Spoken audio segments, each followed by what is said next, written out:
guys, welcome to the Broadway.com video vlog. Broadway.com video vlog, episode 2. That's going to be my other intro song. If you guys hate it, let me know, and I'll think of something else. But Broadway.com video vlog, Broadway.com video vlog, episode 2. Clearly, I'm loving this. I told y'all in the first episode that I've never done this before, so I was a little nervous about what it was going to be like, but it's fun. It's fun. So I hope you guys enjoy this episode. It's been a crazy week. So a little Broadway Live at 5, a tour of the Voodoo Lounge because someone asked about that. BroadwayCon, some BroadwayCon stuff, and I don't know. I forget what else I filmed. We shall see in this episode. But like I said last time, just tweet me or DM me about what you guys want to see. And yeah, enjoy. Hey guys, so right now I'm at the Broadway.com studios, because it's really big, because I'm doing a Live at 5 today. And I'm really excited. Yay! So much is happening! So much. You're Holy here. moly. Thank you so much for coming. Thank you for having me. You're in King Kong on Broadway. Oh yeah. How does that feel? Tell me everything that's happening over there. Everything that you could imagine is happening over there. We are tumbling and turning and living and singing and dancing and acting. I mean, climbing. We're doing lots of climbing. Everything. I am literally living out a lifelong childhood dream, like a dream that I've had before I could even articulate sentences about what I wanted to do. I thought of something like this. So I'm living the dream. And now you're here, and you're our vlogger. Yeah, we just announced earlier this week, Christiani's our new Broadway.com vlogger, Queen of New York. And if you haven't watched the music video for that, let me tell you, I want that jacket you're wearing in that music video. And it's such, like, it's a bop. I'm just saying. It's my jam. It's like the first song proper of the show. Yes. So it really just sort of sets the tone for like, just sort of buckle your seats and get ready, because it's a ride. And the whole ride is like, ew. And that's like the vibe of the show. And then you meet a gorilla. Which I feel like, when I first heard Queen of New York, I was kind of surprised by the sound of it a little bit, because it didn't necessarily go with my idea of what King Kong was. Right. How does that feel to kind of be creating and like giving people a new fresh vibe of what King Kong is? It's really fun, and it's challenging because our world, the world of our play, is still in the 1930s. So it's such a fun sort of acting challenge to, be struggling in the Great Depression, and then all of a sudden this like beat kicks in, this bass kicks in. You know what I mean? But it's beautiful, because you sort of start to wonder what this person would be thinking if she heard that back in that time. You know what I mean? So there's like this sort of juxtaposition of period and culture of our time now that I get to do every night, that I'm having probably a little too much fun. No such thing as having too much fun on Broadway. Hey guys, so thank you for coming with me to the Broadway.com Live at 5 interview. It was so much fun, and it felt like girl talk. It didn't even feel like an interview. But on Instagram, someone said that they wanted to see the Voodoo booth, which is where the actors who make Kong come to life in the face and in the shoulders and such, where they live and how they operate. So John, who is the voice of Kong, I'm gonna let him take you guys back there and watch them warm up. Let me see if I can go get him. Yeah, I just tripped, but I'm all right though. Oh, hey guys, how's it going? My name is John Hoche. I am the voice of King Kong and one of the voodoo puppeteers here at King Kong Alive on Broadway. And we are in the Voodoo booth. So this is the epicenter for all of the animatronics that happen within our beautiful leading man, our 20-foot tall, 2-ton leading man. So here we have the head rig. So this is the rig that I operate. So I have I've got the neck and the head here, and I can kind of point his gaze in the right direction and things like that. And then, as you can see as well, this is where I have the microphone that I roar and growl and snarl into. Here we've got James Duncan, who's one of our swings. Hi there. So he's working on getting all the rigs down.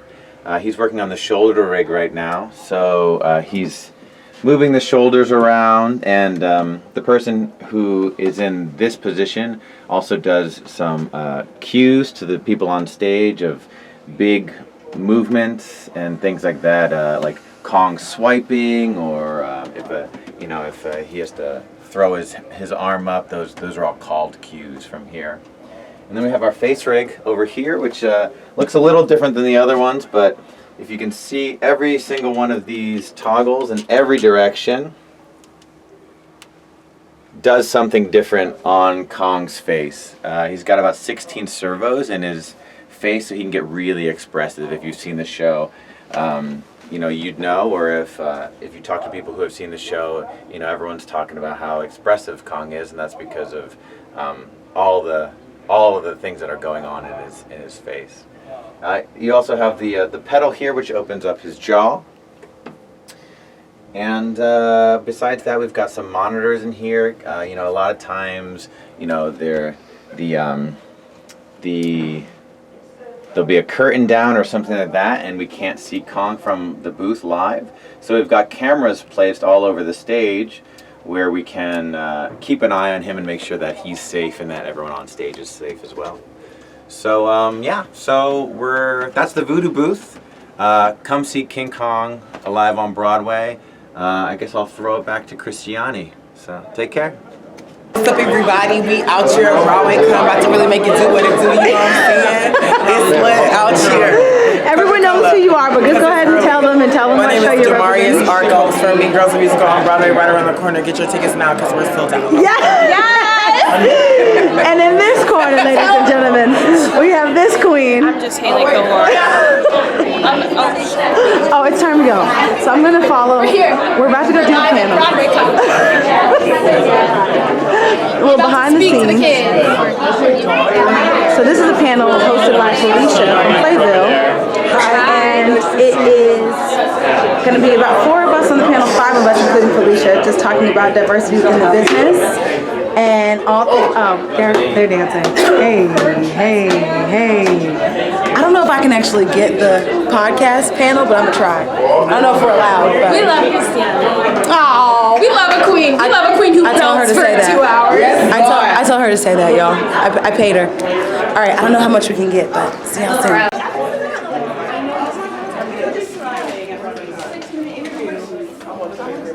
Hi, I'm JC. Hey, JC. Hi, I'm Gianna. Gianna. Hi, I'm Katie. Hi, I'm Ariel. Ariel. Hi, I'm Ellen. Hi, Hey, guys. Okay, so this crew is here on the last day of BroadwayCon. What's been y'all's favorite part so far? Probably meeting Ben Fink concert. Oh, that was awesome. That was Did he sing? no. I know. But you could just YouTube it, right? You already know. What's y'all back there? Well, we just got here recently, but we're really excited for today. So their favorite part is about to be this panel. Boom. I'm gonna answer some of the questions that I got after the first episode, and one of them was to talk about the college audition process and like how to prep for it and all that good stuff. I actually only auditioned for one university, and that's because I wasn't going to go to college. I was blessed to be working professionally when I was in high school on a film, and I thought, you know what? This is exactly what I want to do. I don't think I need school. Wrong, because not only did I need to learn so much more, but also I just learned. I didn't go to a conservatory. I went to a huge university, Florida State University. So I learned so much about life and being a black woman going to school in the dirty South of Tallahassee, Florida. I learned a lot about protecting myself as a black woman in this world and, standing up for a lot of the different things I believe in. So that's a separate thing. But as far as auditioning for college goes, I think the number one thing is preparation and confidence in knowing that you are enough. It can be really intimidating because even though I auditioned for the one, I was extremely intimidated when I showed up and I saw all these people who looked like they had far more experience and deserved to be Jessica there. Milne, you have a food delivery at the stage door. Jess? Get your food, Jess. Who had who looked like they belonged there and I didn't. And that was the first problem, because you should go in and know that you belong there and know that you have a place and that you matter. So I think the first step is believing in yourself, and being really, really prepared. Find music that is something that you enjoy singing. Don't worry about what you think the professors or the casting people want. Worry about what makes you feel good, because 9 times out of 10, they don't know what they want. So if you believe in what you're singing and what you're saying, you have a better chance of doing better work. So pick something that you know you sound good in. Don't say like, oh, they probably heard that 1 billion times. They can hear it 1,000,000,001 if you sound good singing it. And as far as monologue choices go, again, I wouldn't say